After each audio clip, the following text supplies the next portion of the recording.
किसी गांव में एक साधु रहा करता था। वो जब भी नाचता था तभी बारिश होती थी।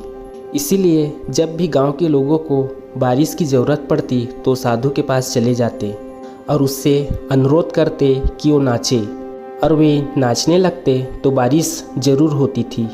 कुछ दिनों बाद 4 लड़के शहर से गांव में घूमने आए।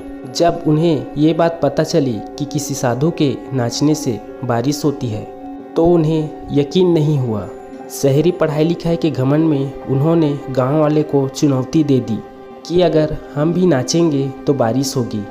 अगर हमारे नाचने से बारिश नहीं हुई तो उस साधु के नाचने से भी बारिश नहीं होगी।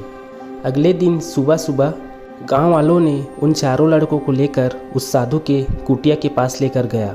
गांव वालों ने साधु को सारी बात बताई। फिर उन लड़कों ने नाचना शुरू किया। पहले लड़के ने नाचना शुरू किया। आधा घंटा बीत गया। फिर पहला लड़का थक कर बैठ गया, पर बादल नहीं दिखे। कुछ देर बाद दूसरे लड़के ने नाचना शुरू किया और 1 घंटा बीतते बीतते वो भी थक हार कर बैठ गया। बाकी दोनों लड़के ने भी ऐसा ही किया, पर बारिश नहीं हुई। अब साधु की बारी थी। उसने नाचना शुरू किया। 1 घंटा बीत गया, पर बारिश नहीं हुई। साधु फिर भी नहीं रुका, वह नाचता ही रहा।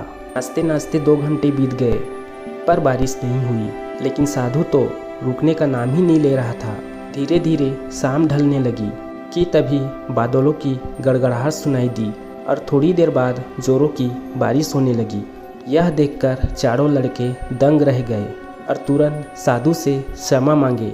फिर चारों लड़के ने साधु से पूछा, बाबा भला ऐसा क्यों? हमारे नाचने से बारिश नहीं हुई और आपके नाचने से बारिश हो गई। साधु ने उत्तर दिया, जब मैं नाचता हूँ तो 2 बातों का ध्यान रखता हूँ। पहली बात तो मैं ये सोचता हूँ कि अगर मैं नाचूंगा तो बारिश को होना ही पड़ेगा, और दूसरी यह कि मैं तब तक नाचूंगा जब तक बारिश ना हो जाए।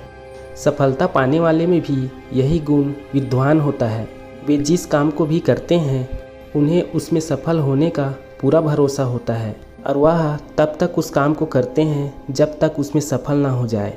इसीलिए अगर हमें सफलता हासिल करनी है तो इस साधु के तरह ही अपने लक्ष्य को प्राप्त करना होगा।